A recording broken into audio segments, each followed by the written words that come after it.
Data backup मसँग छ external hard drive र एक्सटर्नल एसएसडी ड्राइभ र मैले आफ्नो ल्यापटप र मोबाइलको डेटालाई सेफ्टी हिसाबमा ब्याकअप राख्न सक्छु।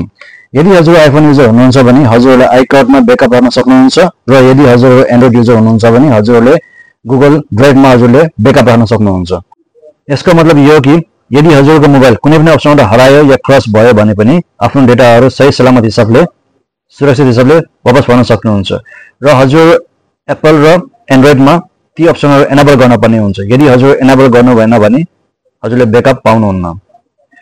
र यदि हजुर एन्ड्रोइड युजर हुनुहुन्छ र आइफोन युजर हुनुहुन्छ भने हजुरले डाइरेक्ट इमेल एड्रेसबाट लगइन गरेर सिंक्रोनाइज गर्नुहोस्। यदि सिंक्रोनाइज गर्नु भएन भने ब्याकअप पाउनुहुन्न। आजभोलिको जेनेरेसनमा डेटा ब्याकअप एकदमै जरुरी छ। हजुरको इम्पोर्टेन्ट फाइल हुन सक्छ, हजुरको इम्पोर्टेन्ट फोटोहरू हुन सक्छ, ती फोटोहरू डाइरेक्ट ब्याकअप राख्नुहोस् र त्यसमा लिमिटहरू हुन्छ।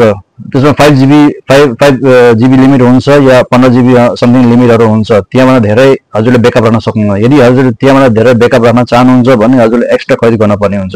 र बेस्ट अप्सन भनेको हजुरले मार्केटबाट एक्सटर्नल हार्ड ड्राइभ खरिद गर्नुहोस्, एक्सटर्नल एसएसडी ड्राइभ खरिद गर्नुहोस् जो कि 4 TB को पाउँछ, 8 TB को पाउँछ र आफ्नो डेटाहरू सही सलामत हिसाबले डेटा ब्याकअप गरिदिनुहोस्। डाइरेक्ट एक्सटर्नल एसएसडी मा ब्याकअप राख्नुहोस्।